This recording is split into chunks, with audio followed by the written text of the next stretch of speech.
Começando agora mais um Museu da Pessoa. Para a gente começar, eu peço que você fale o seu nome, a sua idade, e também como você é conhecido aqui em Descoberto. Muito bem, obrigado aí, Samuel, pela oportunidade de falar sobre o meu trabalho, qual eu tenho muito prazer em fazer. Já há longo tempo, podemos pensar aí quase uns 40 anos já de batalha. E minha idade, fiz 70 anos agora. É inacreditável para mim, mas estamos aí. Mas, se Deus quiser, com muita estrada pela frente ainda. Então, Claudinei José de Castro Araújo, o meu nome, Ney Araújo, meu nome de artista. O meu trabalho, esse de esculturas, veio numa sequência dos trabalhos que eu comecei de tapeçaria. No tempo que eu morei em Belo Horizonte, trabalhava no banco e não tinha nenhuma vivência de arte, nenhum conhecimento, assim, a não ser de ver nas feiras e etc. Mas de forma acadêmica nenhuma. E um dia, visitando uma amiga, uma chilena, que veio corrida do General Pinochet, então eu e um grupo de amigos, nós a adotamos lá, damos força para ela. E assim, depois o tempo passou, e ela ficou no Brasil, casou, teve filhos, e hoje é avó, está lá também, ainda em Belo Horizonte.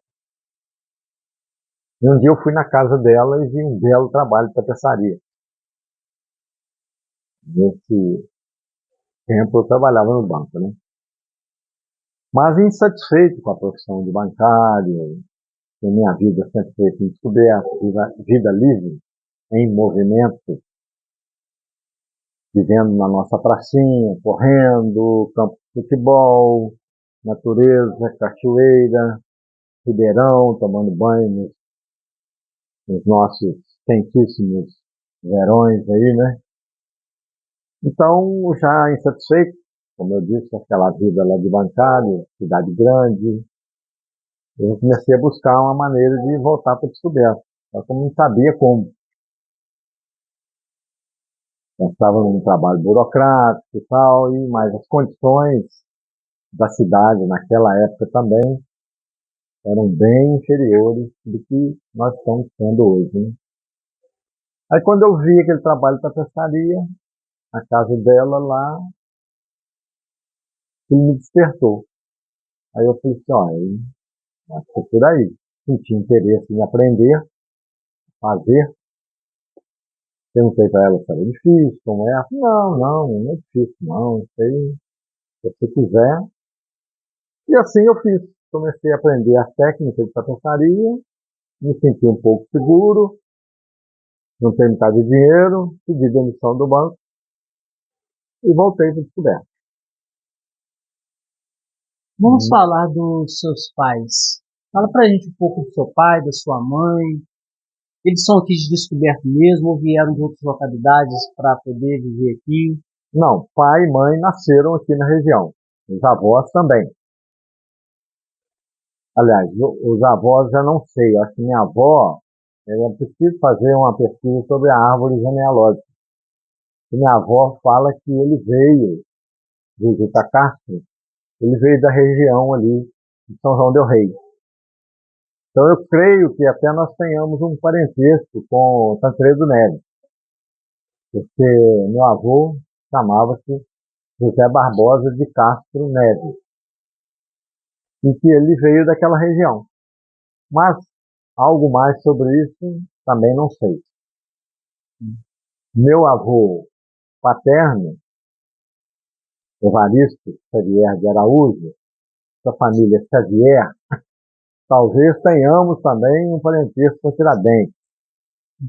Aí é algo que tem que ser pesquisado, mas é difícil fazer isso.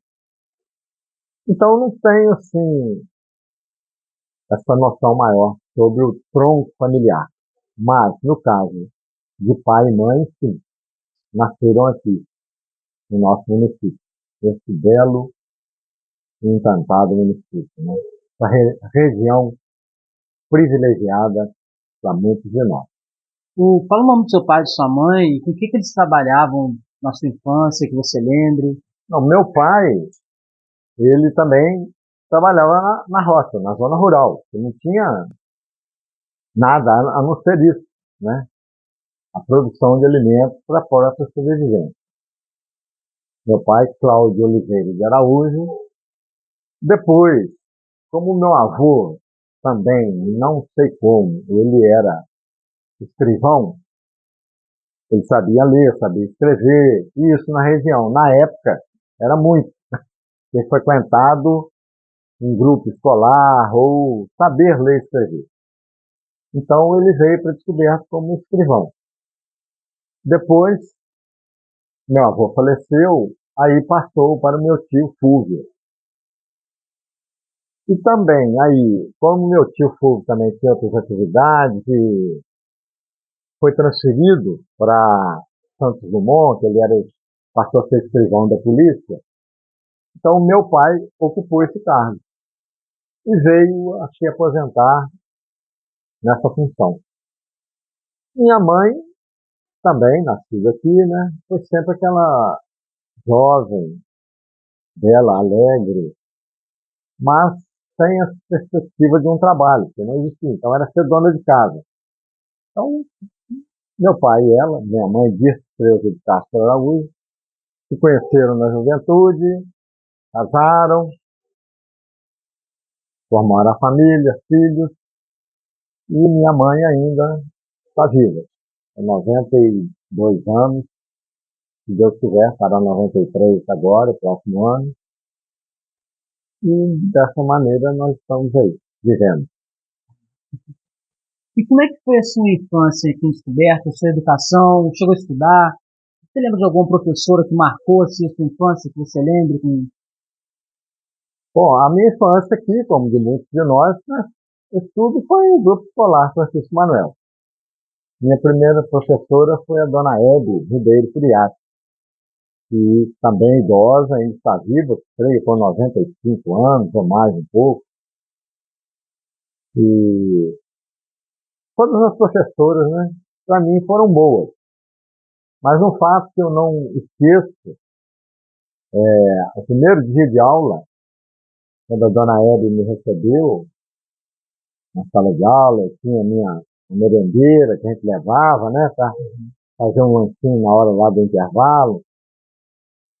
E ela olhou para mim, venha, seja bem-vindo. E olhou, que lancheira bonita você tem, vamos deixá-la aqui.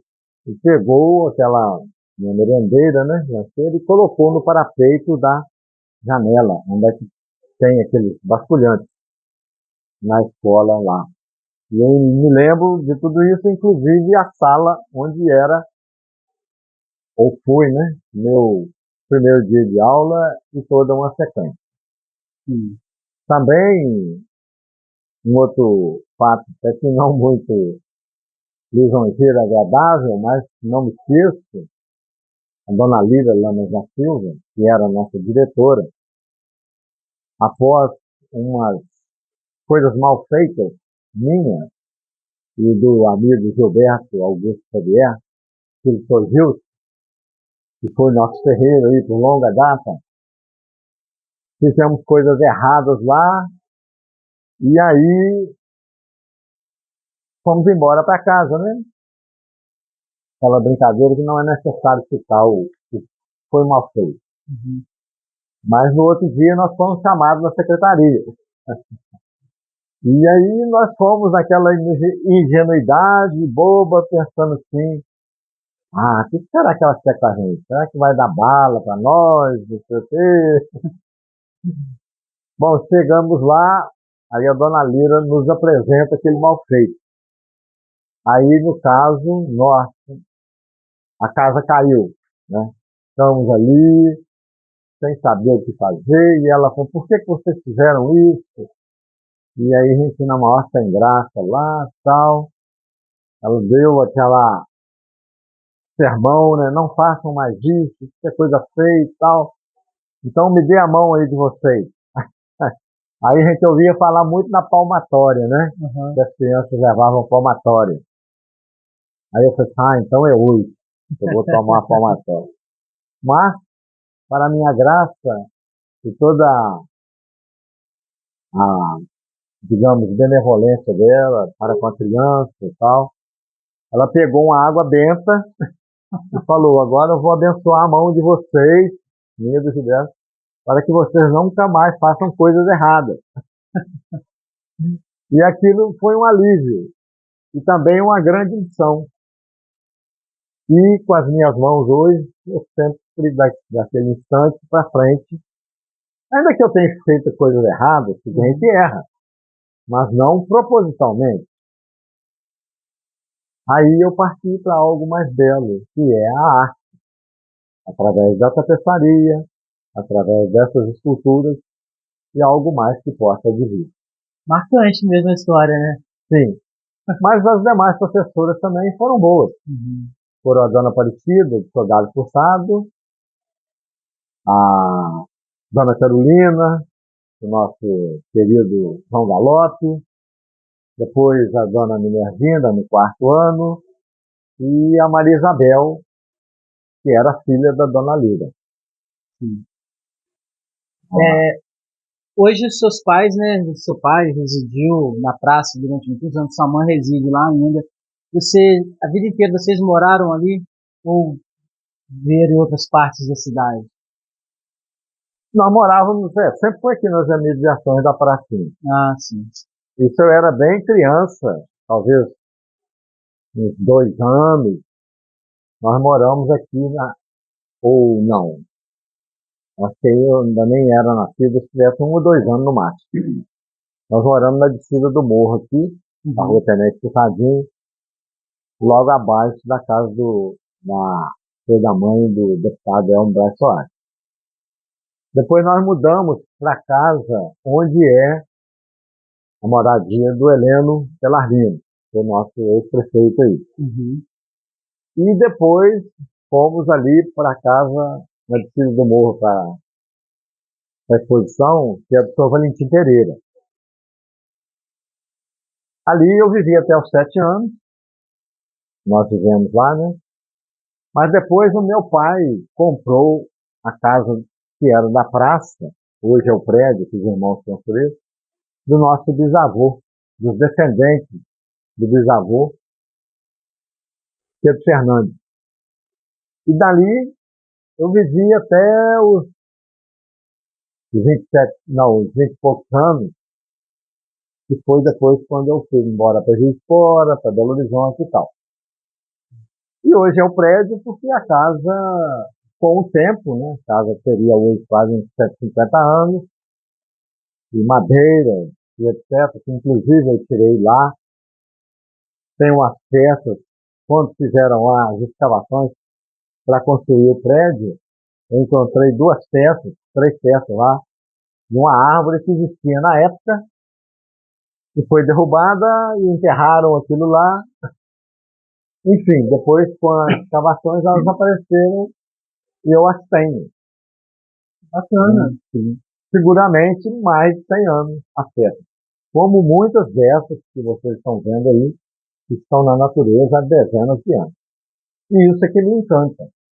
Esse meu trabalho, a qual eu intitulo, conceituo como sendo apresentável a natureza como ela é, sem grandes interferências.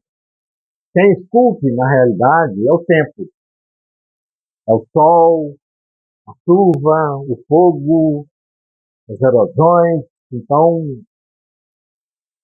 aí, o meu trabalho é procurar. Graças a Deus, tem olhos para ver. E segundo as minhas pesquisas com o pessoal aí da zona rural, é que eles me dizem, agora eu estou vendo o seu trabalho, quanta coisa bonita eu já meti o machado e pus no fogo. Agora eu estou com uma outra visão sobre as madeiras que eu vejo.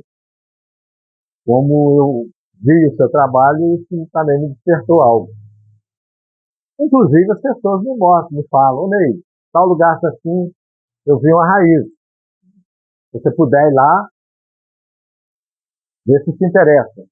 E isso eu faço, e muitas eu já trouxe porque davam um bom resultado final. Um olhar participativo também da comunidade junto com o seu trabalho, né? Exatamente. Depois que a pessoa vê que na arte tudo se aproveita. Tem trabalhos belíssimos aí, de coisas simples, que a gente, que às vezes para mim mesmo não serve, uma tampinha de garrafa, pauzinho de picolé, não sei o que, algo mais. A pessoa com a criatividade transforma aquilo num objeto de arte. Até teia de aranha, as pessoas utilizam, artistas utilizam, não para fotografia, mas pegar aquilo ali, daquilo ali e fazer algo. É algo assim, mágico do mundo da arte. Tem outro ponto interessante na sua arte, você estava me explicando, que você sempre acrescenta essa pedra, né? Explica para quem vai ver o vídeo a questão por que dessa pedra. É sempre a mesma pedra ou você trabalha com outro tipo de cristais, né? Eu já percebi isso em vários trabalhos seus, sempre tem ali uma pedra. Qual é o símbolo dessa pedra? Isso foi também a ideia que surgiu, o cristal de rocha, porque ele é branco, né? Lapidado, é uma pedra muito dura. Ela, não vou dizer que pareça o diamante, mas ela tem os formatos de um diamante. E, como todos nós, artistas, assinamos o nosso trabalho fisicamente, né? Colocamos o nosso nome, a data, e etc. Aí eu, pensando, olhando o trabalho, pensava assim, mas acho que falta algo meu ainda nessa peça. Mas eu, como também não quero interferir muito, porque a minha proposta é essa, mostrar a natureza como ela é. Aí surgiu a ideia de colocar o cristal de rocha na pedra, que simboliza a alma da madeira, quando ela estava viva. E também a nossa alma, que nós temos, e a assinatura astral desse meu trabalho, da vontade de fazer, do prazer de fazer. Então, todo o sentimento que eu tenho quando eu encontro uma boa peça, é uma alegria, porque é difícil. Às vezes a gente acha que eu tenho muito trabalho. Sim, mas essas muitas peças foram coletadas ao longo aí de 30 e tantos anos. Se a gente for diluir em dias e meses, eu encontraria uma, duas por mês. E andando muito, né? Procurando. E quando foi possível, ou continua sendo possível, graças a Deus, eu continuo fazendo. Tem duas perguntas agora desse assunto que me chamaram a atenção, que eu quero te fazer. A primeira é sobre essa questão da alma, né, do artista, da alma da madeira, né, no cristal. Tem alguma ligação, não estou falando de religiosidade, mas tem muito parecer com ideias indígenas, né? Ou você pegou isso mesmo nas suas reflexões e leituras? Tem alguma coisa ligada ao espiritual nesse sentido? Não, nenhuma informação acadêmica, como tu disse, eu não tive. Sim. Tudo fluiu em mim a partir do momento que eu vi esse trabalho na casa da minha amiga lá em Belo Horizonte. E aí, nesse trabalho de tapeçaria, eu já comecei a colocar algo de natureza. Era semente, aquela semente de flamboyant, uma pedra, pedrinhas pequenas de brita, para compor ali uma árvore, um troncozinho de árvore. E aí a coisa foi surgindo, e como eu comecei a andar mais na natureza para procurar essas pequenas raízes, aí as grandes começaram a aparecer. E aí aquilo me mostrou algo mais e eu continuei com esse trabalho. Mas sem nenhuma informação maior sobre isso. Entendi.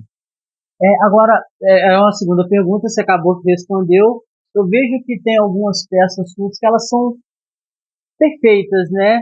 Você utiliza algum tipo de material, às vezes para tirar uma imperfeição, uma curva aqui para deixar mais reto, ou você mesmo faz só esse trabalho, escolhe com muita sabedoria, né, e expõe? Existe, qual é o processo em cima da sua arte? Não, pois é, a peça quando já me interessa, eu vejo que ali já tem algo. E aí o meu trabalho é a limpeza, né? Tirar o barro e tudo mais, sujeira, raspar para ela dar um brilho, para mostrar um pouco da cor natural. Uhum. Porque muitas vezes no tempo ela perde a cor natural, fica no brejo. Aí você começa a raspar, ela mostra a beleza que ela é. E no caso aí sim, existe aquele detalhe que eu posso acrescentar, como foi esse cristal de rocha, ou tirar, porque tem um excesso, para deixar a peça, digamos, mais livre, mais perfeita. Um galho que sai de uma forma que ele não atrapalha, assim, que ele, como vou dizer, ele está sendo demais na peça. Então, aquele galho, ou aquela lasca, aquela coisa, pode sair. Assim a peça fica mais harmoniosa. Isso é assim, tem que ser feito. Você tem mais dois irmãos? Ah, tem umas 3 irmãos, Mais né? três? Uma, nosso querido Dr. Cláudio César, que atende aí, né, toda a nossa cidade. Temos que dar graças de tê-lo aqui, Sim. atendendo a todos nós. O Claudir também, muitos aí conhecem, e o Claucir, foi professor também na Escola Estadual Francisco Manel por longo tempo. Eu percebo que todos vocês ali, vocês têm uma certa ligação com a arte, né? Você, no seu trabalho, Claudir, gosta muito de música, excesso com fotografia. Eu acredito que o Claudir também tem algumas inspirações artísticas. Você acha de onde que veio essa inspiração artística sua? Foi da família? Foi da vivência mesmo? Ou um dom de cada um? Bom, dos irmãos, o Claucir, né, tem essa ligação dele com a arte, com a música. A música, sim. O César, Dr. César, ele pinta muito bem, tem esse lado dele forte, ele se dedica pouco devido ao trabalho. Agora, o Claudio, eu não vejo nele nenhuma aptidão artística, a não ser o bom gosto que ele tem. Ele comprou peças, não só minha, mas de outros artistas também. Agora, eu também me lembro que o meu pai, ele desenhava bem. Ele tinha um livro, um caderno de desenhos que ele fez. Mas foi na época que ele estudava em São João Nepomuceno, e depois, quando ele conheceu minha mãe, casou, foi trabalhar, e não desenvolveu esse lado. E aquilo ficou lá em casa, e as crianças, nós, né, pegávamos, não tinha o cuidado necessário, sumiu, acabou. Então, o meu pai tinha esse lado, mas não deu continuidade. Agora, minha mãe também de arte seria no sentido de fazer crochê, tricô. Minha avó também fazia prenda de bilro.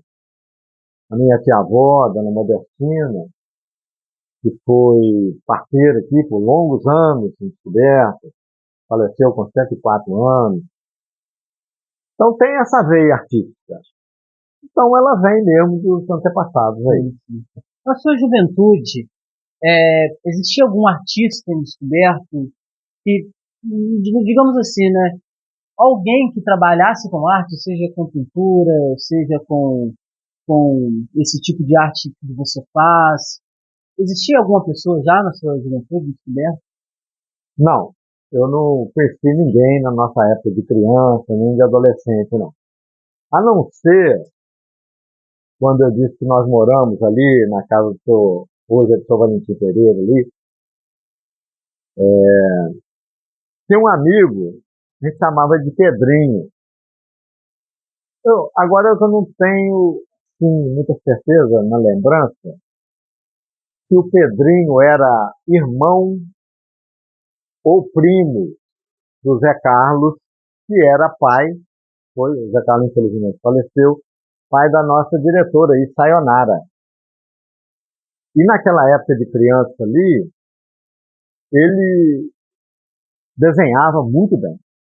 Eu tinha meus 7 anos, via aquele trabalho e ficava encantado com aquilo. Como é que uma pessoa podia fazer aquilo? E o Pedrinho tinha um problema físico, acho que foi a paralisia infantil, mas ele, assim, tinha essa dificuldade locomotora das pernas, mas na mão ele era genial. E também eles mudaram. Aí não sei se foi para Sofo Dutra consequentemente, Cataguases, e assim eu perdi o contato com ele. Eu vi o Pedrinho durante toda a minha vida depois, foi uma vez, até sabia que ele também tinha falecido. Então era a única coisa de arte que eu tinha visto na minha época, de criança, adolescente, de juventude, foi o trabalho dele. Fala do seu trabalho, do seu início na arte, né, que você falou que é a tecelagem. Esse processo de aprendizagem, de tecelar, é aquele que você joga para cima, né? Como é que você começou a ter as suas primeiras inspirações? Como você falou assim, olha, eu acho que já é algo bom. Levou um período muito longo? Não, então logo eu comecei a aprender lá no Belo Horizonte, a gente primeiro aprende a técnica. Uhum. E daí é fazer. Então eu já comecei fazendo figuras geométricas, e aí depois o próprio trabalho vai te mostrando as coisas. A visão que você tem do dia a dia, das paisagens, até que eu criei o meu estilo. Busquei, dentro da tapeçaria, com aqueles pontos, com aquela técnica, fazer um trabalho mais voltado para as paisagens, lagos, árvores, e centenas, milhares de artistas nos inspiramos na grande mãe natureza, né? E ela que é a verdadeira artista. Então, foi por aí. E depois que ministrei uns cursos aí em São João Nepomuceno, na Universidade Federal de São João del Rei, no Inverno Cultural, por 2 vezes. Quando eu estive morando em Campos também, Campos de Goytacazes, Estado do Rio, montamos um curso de tapeçaria lá. Não sei o que foi feito depois. Só voltei em Campos uma vez depois disso. E assim eu criei esse estilo dentro desses pontos de tapeçaria, que as pessoas viam, os próprios artistas, poxa, nunca vi uma tapeçaria desse jeito, nunca pensei que eu ia ver um galho de árvore numa tapeçaria, ou uma pedra numa tapeçaria, ou uma casca de flamboyant, umas coisas assim. Então algo que surgiu, digamos, naturalmente também. Interessante. E você era o único, então, que fazia nessa região nossa esse trabalho de tapeçaria, essa arte de tapeçaria? Eu creio que sim. Eu também ministrei um curso no Instituto Francisco Peixoto, em Cataguases, mas também não sei o resultado, se alguma pessoa continuou, porque eles já tinham um trabalho, foi dentro desse Instituto Francisco Peixoto, era uma grande área da, da fábrica que tinha lá em Cataguases, e que eles transformaram em atividades culturais, e agora a notícia que eu tive foi vendida já há uns anos atrás aí para o Bahamas. Então eram as próprias pessoas lá do Instituto que aprenderam, que continuaram, não sei. E eu não tenho notícias, não tenho assim, conhecimento de outro artista que trabalha com essa tecelagem no meu estilo de tear de alto liso aqui na região. Você chegou a expor Há na muitas vezes, tecelagem? muitas vezes. Minha primeira exposição foi de tecelagem em Belo Horizonte, na Biblioteca Pública Estadual. Como é que funciona esse convite? Como é que, digamos assim, porque é uma assinatura, né? A sua primeira exposição ela está afirmando, olha, você é um artista, né? Reconhecido, né? Por aquelas pessoas que têm um conhecimento em cima da arte. Como é que foi esse convite? Não foi bem um convite, é porque a gente tem que procurar o espaço, né? Ah, sim. Muitos artistas que hoje são excelentes começaram mostrando o trabalho em praças. Praça da Liberdade, lá tinha uma feira toda quinta-feira e domingo, eu ia sempre. E que lá muitos artesãos, artistas mostravam o trabalho. E no meu caso, como já existiam muitos lá, muitas pessoas, e eu morando aqui, não tinha condição de ir para lá toda semana. E isso era uma exigência que a prefeitura lá fazia, para dar o espaço para a pessoa. Como a tapeçaria leva tempo para ser feita, não tinha essa demanda, né, de fazer, para estar lá. Então eu procurei espaços, como galerias, os espaços culturais. Então fui na Biblioteca Pública Estadual, eu já conhecia o espaço, e mostrei meu trabalho. Eles gostaram, e lá foi feita a primeira exposição. E daí vem de trabalhos, vem a crítica das pessoas que são artistas, ou não, repórteres que falam sobre o trabalho. E assim eu senti que agradou, né? E continua agradando, modéstia à parte, para mais de 90% das pessoas que vão ver o trabalho. E até hoje, por causa disso, um retorno financeiro também, né? Não tão desejoso, né? Mas acontecendo. Aí, vamos em frente. Você tem um número de exposições que já fez durante esse período, esse tempo todo? Há um número exato, se não tem não, mas mais de 30, sim. Tem. Porque é pela dificuldade mesmo, né? Se você mora numa cidade grande igual São Paulo, onde o pessoal consome a arte, gosta de arte, existem os espaços culturais para isso, então dá para fazer muitas exposições.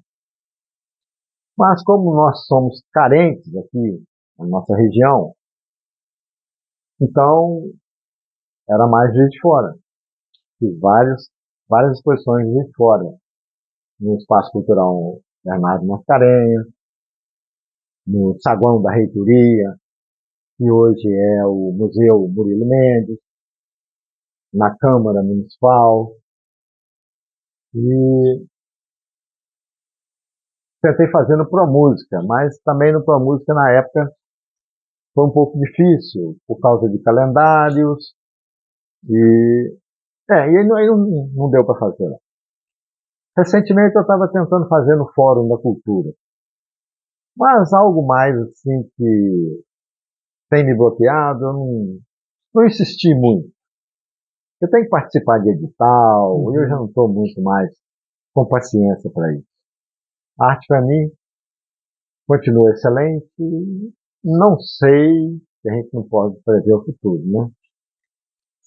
Mas já deu o que tinha que dar. Eu vou continuando fazendo minhas peças, com o prazer de sempre, e fazendo uma exposição ou outra, se houver convite, aqui ou ali.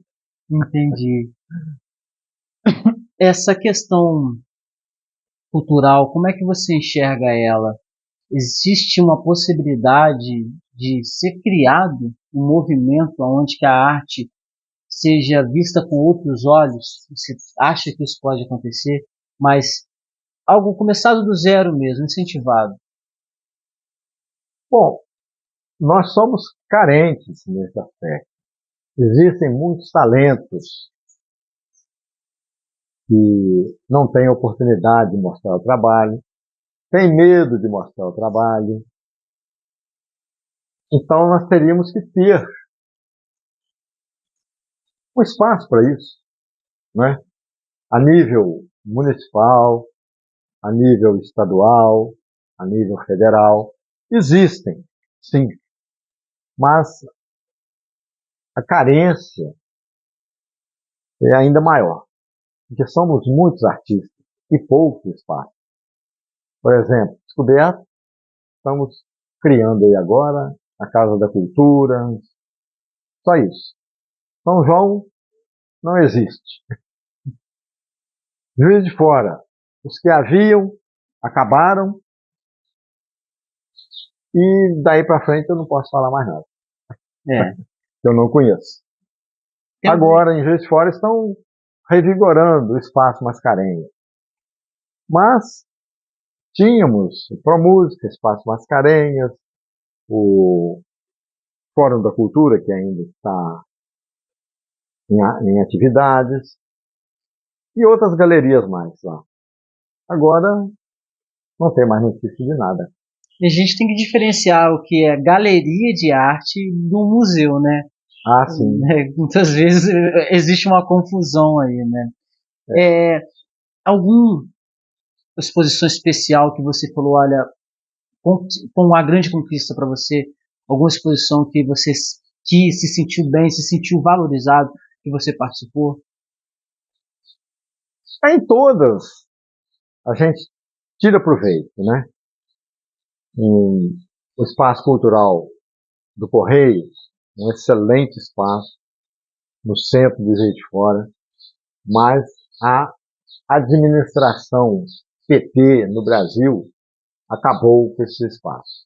Uhum. Hoje o Correio dá prejuízo. Então, eles estavam pensando ampliar o espaço na época que eu fiz lá. Seria por excelência dentro de Juiz de Fora. Era bom, seria excelente.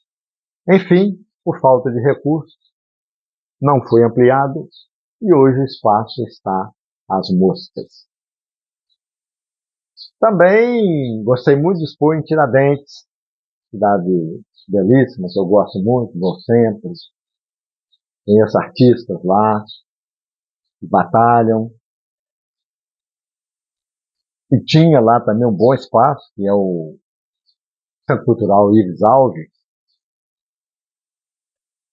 que esteve aí agora uns 2 anos passados, antes e pós-pandemia, mais ou menos jogado às traças. Começaram a revigorá-lo novamente. Mas não como antes. Está deixando a desejar. Agora, a nível. Como é que eu posso. Eu estava pensando aqui, ouvindo você falar, no Descoberto, você tem algumas obras na prefeitura, na escola, e em outras. Tinham outros lugares também nas pracinhas da cidade. Ainda continuam? Ou foi retirado essas obras? Eu tentei colocar aqui na praça algo que simbolizasse nosso trabalho, esse meu trabalho, das nossas madeiras de lei, das árvores que foram derrubadas há muitos anos. Então eu gostaria de ter deixado algumas lá. Mas por falta de visão maior Uhum. da administração, não só atual como a passada, no caso do Beto, enfim, falta aquele incentivo para o artista. Faça, vamos fazer isso, tal. Isso deixou de ser feito do jeito que eu pensava. Quem sabe agora, eu vou conversar com o Fernandinho, ele tem uma visão maior, e eu possa colocar ainda outras peças lá. Tudo de acordo até com a população. O pessoal gostou das peças, fica para a cidade, como muitos artistas fazem. Deixa o trabalho em praça pública, às vezes a prefeitura compra, algum magnata compra e doa para a cidade, e daí também se transformam, fazem-se museus. Sim. A diferença do museu com a sala de exposição é que o museu é permanente. Pelo menos aquele, em determinadas obras, né? Mas também existe museu que fazem exposições periódicas com artistas. Então, a questão sempre toda é essa, um incentivo maior para todos aqueles que buscam a arte, a cultura, como um alimento espiritual. Em algum momento, aqui a nível de descoberto, você viu uma descoberto florescer artisticamente, culturalmente? Algum período dessa nossa história? Olha, esse momento que eu vivi, eu achei que tivemos bons artistas na música, bons artistas, né, de artes plásticas, pintura, etc. No geral, assim. Não, não podemos dizer assim, surgir artistas, pessoas que trabalham com a arte, como nós tivemos conversando anteriormente. Eu creio que eu já vi trabalhos de pessoas assim que desenham muito bem aqui em Descoberto. Só que eu não sei nada do trabalho dele. Ele não mostra, não existe o espaço para mostrar. Então, a pessoa fica escondida. Como eu também, de certa forma, estou escondido com o meu trabalho. Mas nós temos feito aí esses movimentos na praça, que teve assim, uma boa expressão quando a Márcia Martins começou a fazer aquele movimento na praça em julho, né, um encontro. Ali nós mostrávamos nosso trabalho e pensando numa perspectiva maior de surgir o espaço em Descoberto para mostrar permanentemente não só o trabalho do artesão, mas dos artistas. Agora estamos fazendo aí, recuperando a casa que era do senhor Marcos Cunha, foi comprada por um cidadão descobertense que mudou para São Paulo, dali comprou a casa, reformou e alugou para a prefeitura. Mas o interessante mesmo é ter o espaço da prefeitura, não de aluguel. Aquele espaço que a prefeitura vai ter para sempre na nossa cidade. Onde poderíamos ter um museu também, das peças do que houve em Descoberta, a nossa banda de música, né, instrumentos, a história, isso ficasse arquivado e visível para todos, a qualquer momento.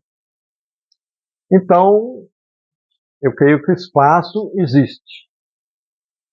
Agora é só pegar para querer fazer isso em definitivo.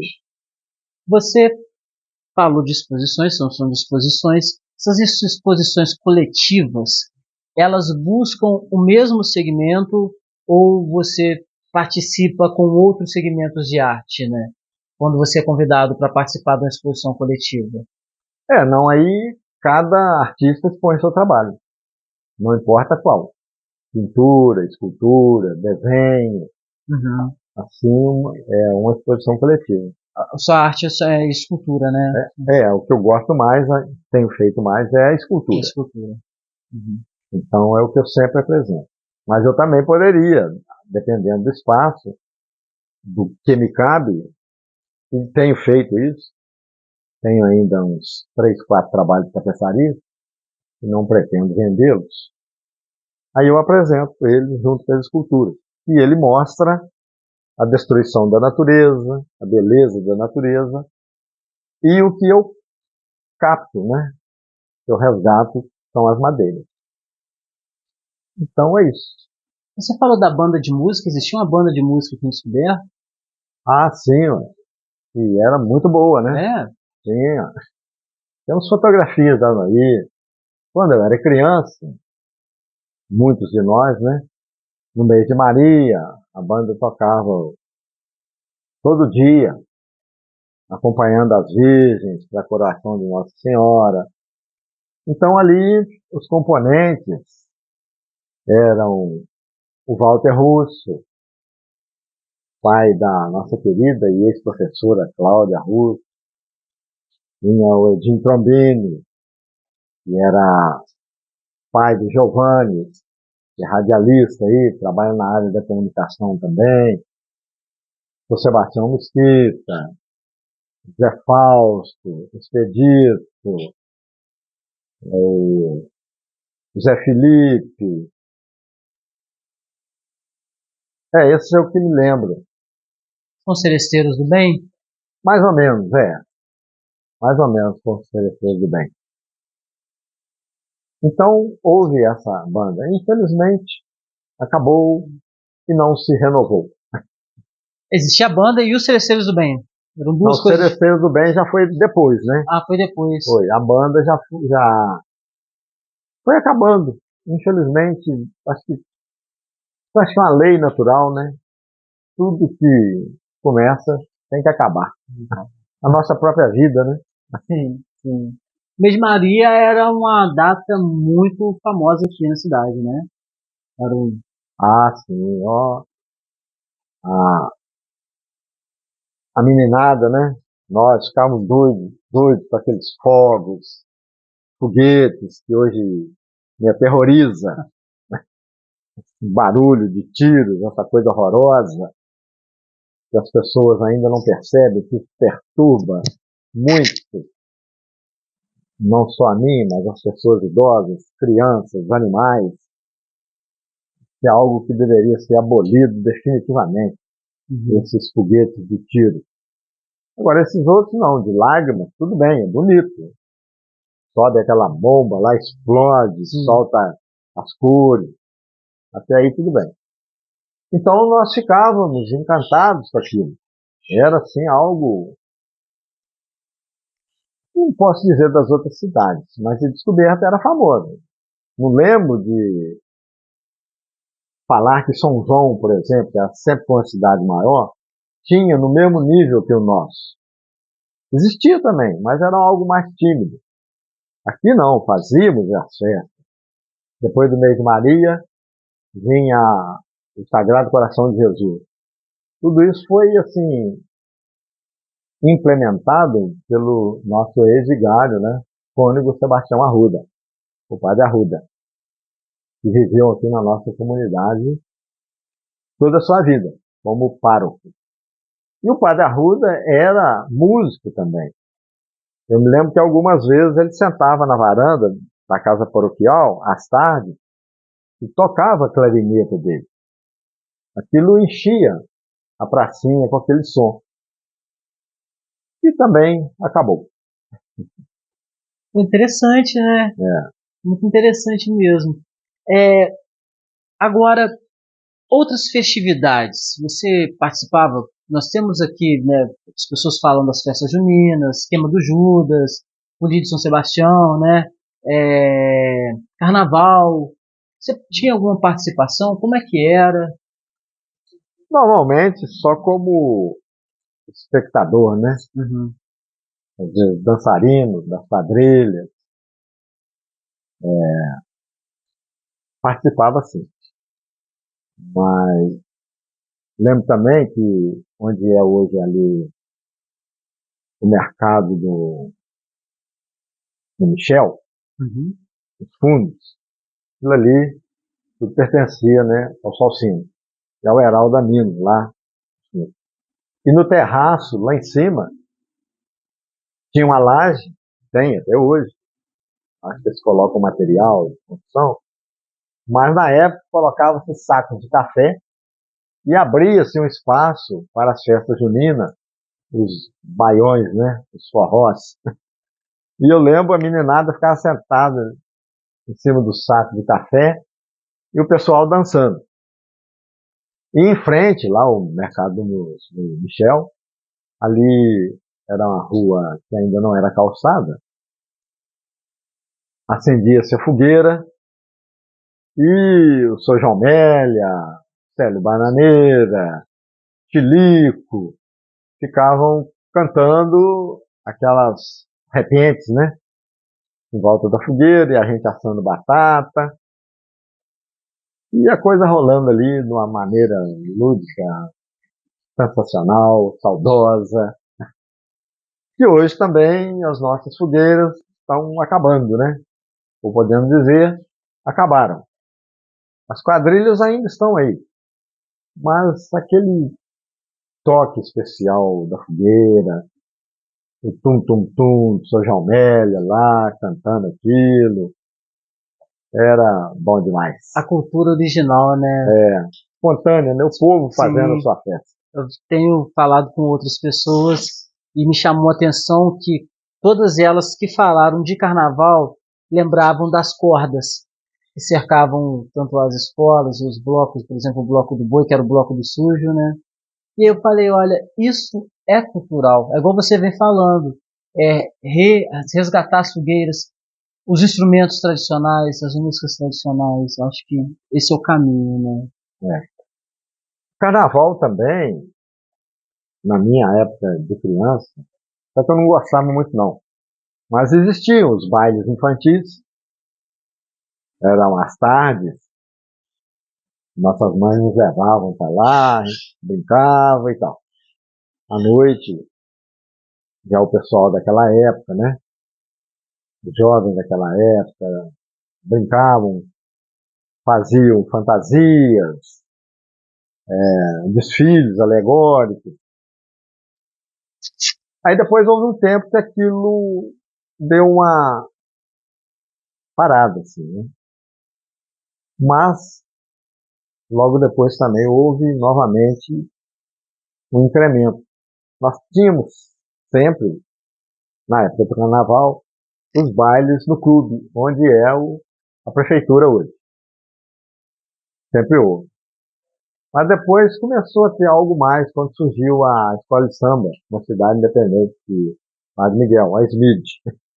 Que foi o Claucir, o vereador Orlando Luiz, o Beto, professor, e outros amiguinhos deles ali na época, que não sei porquê, na quarta-feira de cinzas, começavam a tocar ali, bater umas latas, uns tamborzinhos, e aí aquilo, digamos assim, pegou.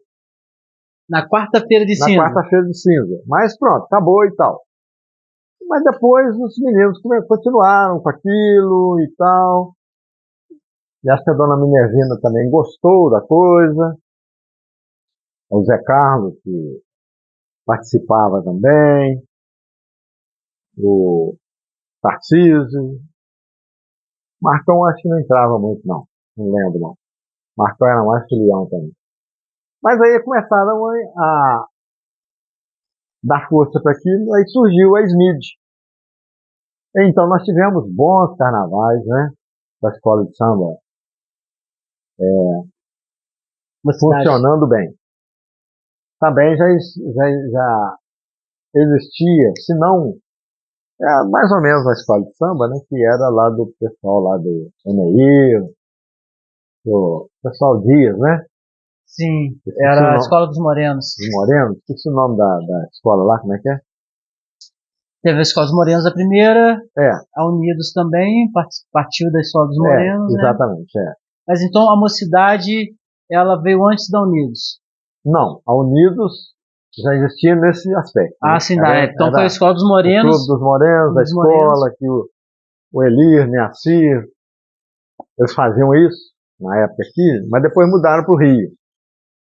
Foram morar no Rio. Mas eles vinham, todo carnaval, eles vinham para cá e agitavam a escola de samba deles. Tinha os instrumentos, as baterias e tal. Porém, acabava o carnaval e eles voltavam para o Rio. Uhum.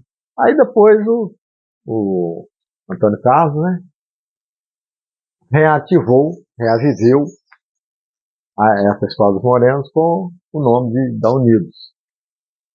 E aí nos apresentamos aí essas duas escolas nesse período.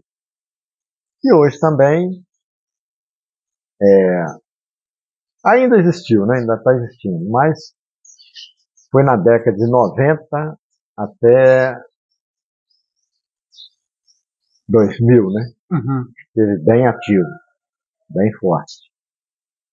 Hoje ainda tem, mas não como aqueles dias. E eu já não participo mais.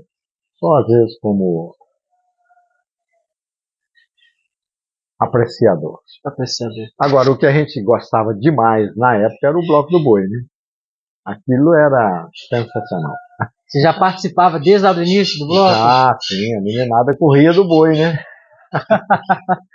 aquilo era um encanto para nós, correr do boi, torear o boi, né? Sim, sim. É o que era de ainda mais original que nós tivemos no Carnaval, foi o Bloco do Boi, que foi fundado pelo Onofre, a Dona Bárbara, e tem a história aí que o pessoal conta melhor do que eu. Mas que infelizmente hoje também já descaracterizou um pouco daquela época. Porque aquilo era aquele tum, tum, tum, tum, tum, tum, era quem? O Laguinho com a sanfona, uma castanhola, os marambai ali, o boi pegando a meninada. Aquilo era uma fantasia incrível da todo mundo. Com a corda em volta. No boi não tinha corda não. A corda era só na época da escola de samba. Da escola o pessoal de samba. não invadir, senão descaracterizava o pessoal que tinha fantasia e participava da escola. Entendi. Aí também houve uns dias de um outro bloco que surgiu aí, desse racha da SMID. Sempre tem briga também. Sim. Aí fundaram o Contratempo, o bloco aí que teve. Como é que funcionava esse bloco? O bloco é o pessoal lá que houve a dissidência da SMID, essa briga, então resolveram fazer um bloco para eles lá daquelas pessoas. Só que a SMID era muito mais organizada e tinha muito mais pessoas. Uhum. E o Contratempo devia ter lá, sei lá, umas 50 pessoas, nem isso não tinha. Mas ele também, depois, ele começou a arrastar as multidões. E era então como se fosse uma escola de samba, o Contratempo. Só que não tendo esse aspecto, né, esse estilo de escola de samba, mas era um bloco que tinha lá os instrumentos e a massa vinha atrás empurrando o Contratempo. Bacana, porque hoje a gente tem, vamos falar assim, os dois mais antigos assim da nossa cidade, que é o Bloco do Barril e o Bloco do Boi. Mas eu estou escutando muito que tiveram outros blocos, igual do Contratempo, o Bloco do Sujo, o Bloco do, né? Isso tem sempre também, o bloco do Sujo. O Bloco do Barril até que melhoraram o aspecto, porque estava terrível a situação, né? Aquele negócio de dar cachaça pro pessoal, isso aí é um horror. No final das contas, estava tendo briga, nego caído de um lado, pro outro. A pessoa nem voltava para a rua depois. Então cortaram isso, felizmente. Então quem quer participar, participa com a própria alegria, né? Isso é que é o verdadeiro espírito do carnaval, a alegria do povo. Hoje que está aí, muito mais movido ao álcool e às drogas do que a própria alegria em si. Uma pergunta rápida, você acha que falta mais incentivo do poder público ou falta mais a vontade de nós mesmos como cidadãos de produzir arte, de fazer cultura? Ter mais coragem, porque como a gente está relatando aqui, a Escola Mocidade ela surgiu de um grupo de pessoas fora política, unidos às mesmas coisas. Opa! Falou, até mais logo. Isso aí. Falou. Nosso amigo Zezinho Nascimento. Você acha trabalha na horta aqui. Ele trabalha na horta, tá bem cuidado da horta. Faz a horta aqui, o Zezinho é pai da Neide, esposa do Marcão. Mas, bom, a importância de tudo em nosso país é a iniciativa privada. Uhum. Todos nós iniciarmos alguma coisa, não importa qual profissão.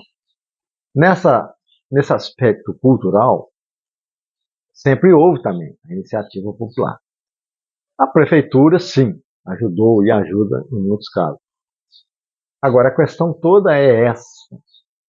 Dentro dessa parte cultural, termos um calendário para isso. As pessoas que gostam disso, então, elas estarem à frente. Né? Quem gosta da escola de samba?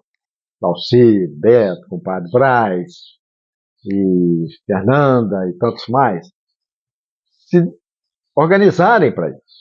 E haver o espaço da prefeitura, ou o incentivo da prefeitura, as verbas, as captações, via municipal, estadual, para isso. Já a parte cultural, que é o meu caso, do Francisco Severino e outros mais, que possam aparecer. Então as pessoas estarem ligadas para isso, moverem isso, como a Márcia Martins fez com o nosso encontro na praça. E, infelizmente, depois da pandemia também acabou. Pode haver uma continuidade, só isso aí, ela é que tem mais iniciativa para isso. Então, é isso. Aquela iniciativa, encontrar apoio, aí as coisas dão certo. Qual conselho você deixa para quem está assistindo esse vídeo? O conselho é, digamos assim, é incentivo. Se você tem um trabalho, procure mostrá-lo. Não importa se você vai receber uma boa crítica ou não. O importante é você.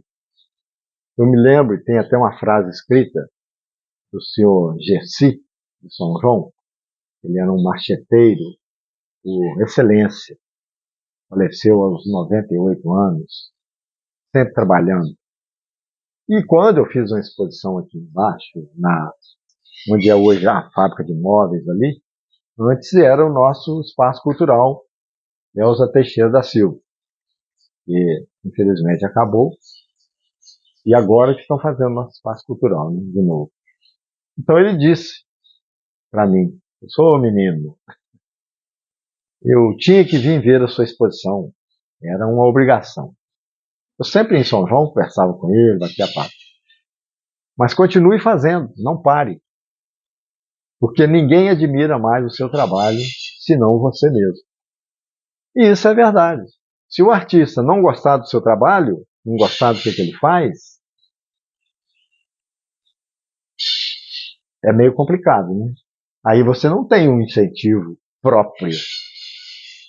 Você pode não gostar daquele resultado. Não ficou como eu queria e tal. Mas, no geral, você tem que gostar do seu trabalho. E que eu posso deixar para alguém é isso. Se você está tentando algo na carreira artística, seja um teatro, que nós não tivemos, inclusive na escola, nós tínhamos o nosso teatrinho infantil, mas isso também não foi para frente. Então é isso, mostre o seu trabalho. Aí você vai ver se você pode seguir em frente, se você tem vontade disso, você vai ter o retorno satisfatório, enfim, continuar. Até mesmo para redefinir rota. Às vezes não é que ele não deu certo, mas você precisa olhar para o outro lado. Exatamente. Eu, para continuar com esse meu trabalho, eu gostaria até de incrementado mais. Comecei a movimentar com a arte culinária. Gosto muito de pão integral, e fiz muito, vendi aqui em São João do Centro, e pensei até em ampliar essa minha produção. Mas depois eu vi que não ia dar certo, não era o meu meio, assim, né? Sim. Foi bom, continua sendo bom, continuo fazendo pão para mim e para algum amigo, mas para incrementar, transformar numa pequena indústria, que aí já é até demais, né? Mas é meio complicado. Aí já teria que contratar funcionário, e contador, impostos. Não é a minha praia. Ney, quero agradecer você ter dado essa oportunidade de conversar com você, conhecer a sua história, conhecer o seu trabalho, né, com mais profundidade. Acho que vai ser muito importante para a nossa comunidade. Assistir um vídeo desse realmente dá valor ao seu trabalho. Só agradecer mesmo. Eu que agradeço você ter me dado essa oportunidade também de mostrar, de falar algo mais sobre o meu trabalho.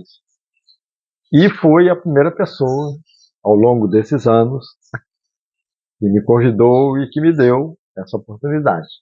Eu fico muito feliz por isso, então. É isso aí.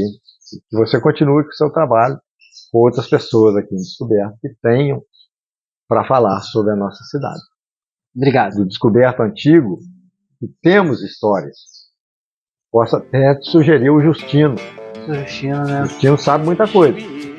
Essa entrevista com ele sobre o nosso Descoberto Antigo ele vai te contar boas histórias. Aí é mesmo. Obrigado. De nada, e até mais.